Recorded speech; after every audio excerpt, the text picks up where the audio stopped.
সেই জন্য আপনার সোসাইটিকে সেইভাবে উপযোগী করে তৈরি করা, যেটা ফুয়াদ ভাই আরেকটা কথা বলেছেন যে নাগরিক বোধ তার মধ্যে জাগ্রত করা, যে ঠিক গ্রামে এখনো আছে।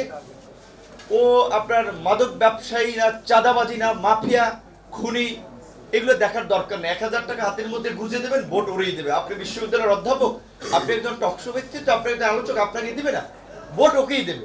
তো এই সোসাইটিকে পরিবর্তন করাটাও জরুরি। সংবিধান এবং আইন দিয়ে এই সোসাইটি পরিবর্তন হবে না যদি আমাদের মধ্যে সেই মূল্যবোধ আমরা জাগ্রত না করতে পারি। সেই মূল্যবোধকে জাগ্রত করতে হলে অবশ্যই সেই ধরনের একটা শিক্ষা ব্যবস্থা আমাদের গড়ে তোলা দরকার।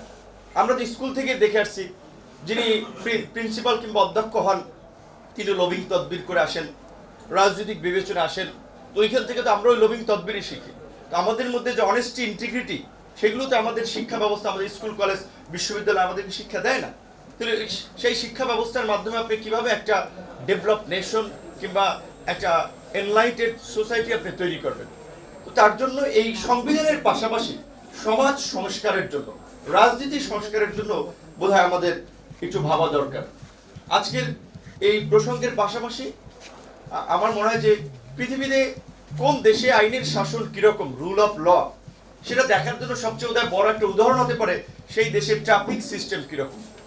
ট্রাফিক সিস্টেম দেখে সেই দেশের আমি মনে করি বিচার ব্যবস্থা এবং আইনের প্রয়োগ সম্পর্কে ধারণা করা যায়। তো আমাদের দেশে কি আপনি বলতে পারবেন, একটা প্রতিষ্ঠান দেখাতে পারবেন যে যেটা পুরোপুরি আইনের দ্বারা চলছে, কিংবা আবার সংবিধানে যে লেখা আছে যে আইন সবার জন্য সমান, আসলেই আইন সবার জন্য সমান?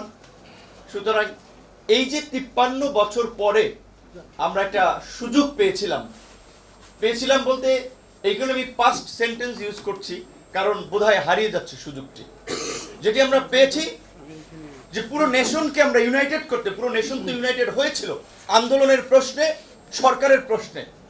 এখনই 2 মাস, মাত্র 2 মাস পূর্ণ হয়নি, এখনই নানান ধরনের বিভক্তি শুরু হয়ে গেছে।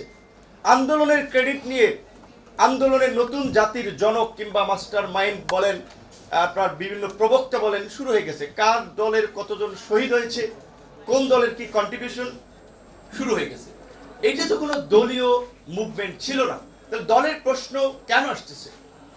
এইভাবেই বলছি যে এই কারণেই যে মুক্তিযুদ্ধে আমরা একটা সুযোগ পেয়েছিলাম, আমরা ইউনাইটেড হতে পারিনি। মুক্তিযুদ্ধের পরপরই দেখেন মুক্তিযোদ্ধাদেরকে দিয়ে মুক্তিযোদ্ধাদেরকে হত্যা করিয়েছে, মুক্তিযোদ্ধাদের মধ্যে বিভাজন তৈরি করে দিয়েছে, স্বাধীনতার পক্ষ শক্তির একটা অংশকে আবার বিরুদ্ধ শক্তি বানিয়ে দিয়েছে, নানা ধরনের ন্যারেটিভ, কালচারাল হেজিমনি তৈরি করে বাংলাদেশের 53 বছর ভারতীয় আধিপত্যবাদ এখানে কায়েম করা হয়েছে, এবং বাংলাদেশের একটা স্বাধীন সার্বভৌম জাতি হিসেবে যেন মাথা তুলে না দাঁড়াতে পারে সব ধরনের ব্যবস্থা এখানে করা হয়েছে। আপনারা লক্ষ্য করেছেন 15 সেপ্টেম্বর ভারতের পররাষ্ট্র মন্ত্রণালয় মিটিং করেছে কিভাবে আওয়ামী লীগকে পুনর্বাসন করা যায়। সেখানে অংশগ্রহণ করেছে কারা? ডিপ্লোম্যাটরা, শিক্ষকরা, বিভিন্ন থিঙ্ক ট্যাঙ্ক, অবজারভার কিংবা আপনার বিবেকানন্দ ফাউন্ডেশনের মতো থিঙ্ক ট্যাঙ্কগুলো সেখানে আপনার পার্টিসিপেট করেছে। বিকজ আওয়ামী লীগ হচ্ছে ভারতের এজেন্ডা বাস্তবায়ন করার জন্য, বাংলাদেশকে নিয়ন্ত্রণ করার জন্য তাদের একটা টুল। সুতরাং এই যে খুঁটি যে ধসে পড়েছে, এনিহাও এটাকে আবার দাঁড় করাতেই হবে শক্তভাবে। তো এই যে বাংলাদেশের মতো একটা ছোট্ট দেশ, জিও পলিটিক্যালি 92% পিপল কিংবা 90% পিপল মুসলিমস, বাট দুইটা দেশই প্রচন্ড রকমের এন্টি ইসলামিস্ট। তো এই দেশের সিকিউরিটিটা, এই দেশের নিরাপত্তাটা, এই দেশের আপনার নিরাপত্তা শুধু ভৌগোলিক নিরাপত্তা না, খাদ্য নিরাপত্তা, সামাজিক নিরাপত্তা, জাতীয় ঐক্য এবং সংহতি প্রতিষ্ঠা করা খুবই জরুরি। কিন্তু যারা সরকারে আছেন এখন, এটা বিপ্লবী সরকার, বিপ্লবের পর বিপ্লব হয়েছে কিন্তু বিপ্লবী সরকার হয়নি, সরকারের চেহারা বিপ্লবী না। শুধু সরকারের চেহারা যদি বিপ্লবী না হয়, তাহলে বাংলাদেশ আরো সামনে একটা বড় ধরনের বিপর্যয়ের মুখোমুখি হতে যাচ্ছে। লিখে নেন, অল্প সময়ের মধ্যে এরকম অস্থিরতার মধ্যে যদি একটা নির্বাচন হয়, আরেকটা গভর্নমেন্ট আসবে, যেই গভর্নমেন্ট স্টেবল হবে না, ইন্টারন্যাশনালি সেই গভর্নমেন্টকে আনস্টেবল করে রাখা হবে জঙ্গিবাদের ট্রাম্প কার্ড দিয়ে, উগ্রবাদের ট্রাম্প কার্ড দিয়ে, নানানভাবে সেই গভর্নমেন্টকেও অস্থির করে রাখবে। তারপরে তাদের যে আপনার চুষে নেওয়া, তাদের ফায়দা হাসিল করে নেওয়া, সেটাই চলবে। সেই দিক থেকে আমি ব্যক্তিগতভাবে, যেহেতু আমার এই বিশ্ববিদ্যালয়ে আমার কখনো রাজনীতি এইভাবে আসার আগ্রহ ছিল না। একটা পরিস্থিতির মধ্যে দিয়ে রাজনীতিতে এসেছি এবং সেই রাজনীতিতে আসতে গিয়ে কিভাবে জীবন বিপন্ন কিংবা পরিবারকে আসলে কিসের মধ্যে ঠেলে দাও সেটা দেখেছেন। শেখ হাসিনা যদি আজকে পতন না হতো তাহলে তো ধরেই নিয়েছিলাম যে 1.5 বছর জেলে থাকতে হবে, কাজেই বই পুস্তক কি কি পড়বো ওগুলো লিস্ট করে রেখেছিলাম, যেগুলো বই পুস্তক পড়ে ওবায়দুল কাদের বলছিল যে জেলখানা রাজনীতিবিদদের জন্য পাঠশালা, তাহলে এই পাঠশালার ছাত্র হিসেবে কিছু শিখে বের হই, এই ধরনের প্ল্যান পরিকল্পনা করে বের হয়ে গেছিলাম, মানে চিন্তা ভাবনা করেছিলাম। এত পরিবর্তন হবে বাংলাদেশের, নিশ্চয়ই এটা আমি ব্যক্তিগতভাবে মনে করি নট এ সিঙ্গেল পার্সন কেউ চিন্তা করতে পারে নাই যে এত তাড়াতাড়ি পরিবর্তনটা হবে।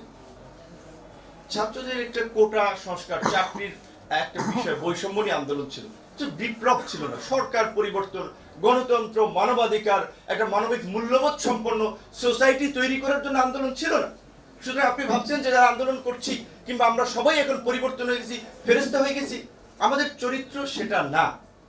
সুতরাং যে কোনো পরিস্থিতিতে একটা পরিবর্তন হয়েছে সেটা যদি ধারণ করতে পারি, সোসাইটিকে যদি সেভাবে গড়ে তুলতে পারি, তাহলে আমরা আসলে পুরো জাতি বেনিফিট হবো। আমি খুব আশ্চর্যের সাথে লক্ষ্য করছি আমাদের যে ছাত্রদের ভগবান তুল্য, দেবতা তুল্য শ্রদ্ধা ভক্তি মানুষের তৈরি হলো, যে সারা পুরো নেশনকে একটা ছাতার নিচে নিয়ে আসলো, তারা জাতীয় ঐক্য সংহতির মাধ্যমে রাষ্ট্র সংস্কারের জন্য কথা বলবে, কাজ করবে।